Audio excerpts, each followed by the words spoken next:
রব্বুল আলামিন বলেন,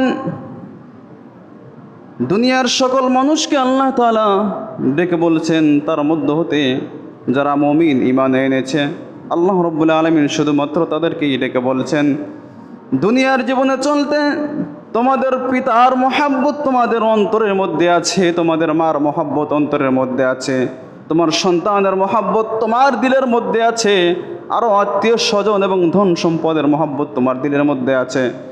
কিন্তু এই 8টি বস্তুর চেয়ে যদি তোমার দিলের মধ্যে তিনটি বস্তুর মহাব্বত বেশি না থাকে, তাহলে তুমি ক্ষতিগ্রস্তদের মধ্যে অন্তর্ভুক্ত হয়ে যাবে। আল্লাহ তাআলা এখানে মা, বাবা, সন্তান থেকে শুরু করে 8টি বস্তুর মহাব্বতের ব্যাপারে আল্লাহ তাআলা আলোচনা করেছেন, যে 8টি বস্তুর মহাব্বত আমাদের সবচেয়ে বেশি, আমাদের সকলের মাঝে সবচেয়ে বেশি এই 8টি বস্তুর মহাব্বত।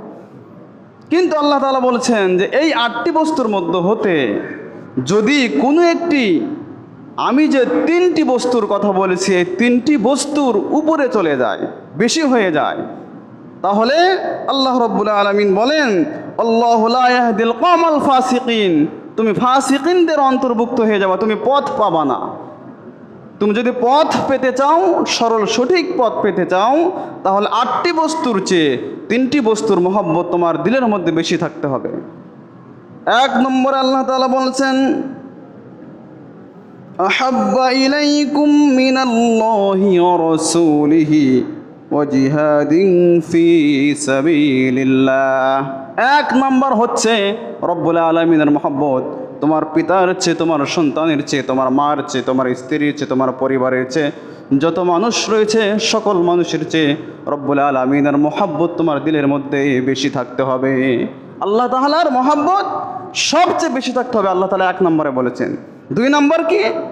2 নম্বর হচ্ছে রাসূলিহি, যে তোমার রসুলের মহব্বত তোমার সন্তানের চেয়ে বেশি থাকতে হবে। শুধু তাই নয়, হাদিস শরীফের মধ্যে নবী বলেছেন, লা ইউমিনু আহাদুকুম হাত্তা আকুনা আহাব্বা ইলাইহি মিন ওয়ালিদিহি ওয়া ওয়ালাদিহি ওয়ান নাসি আজমাইন।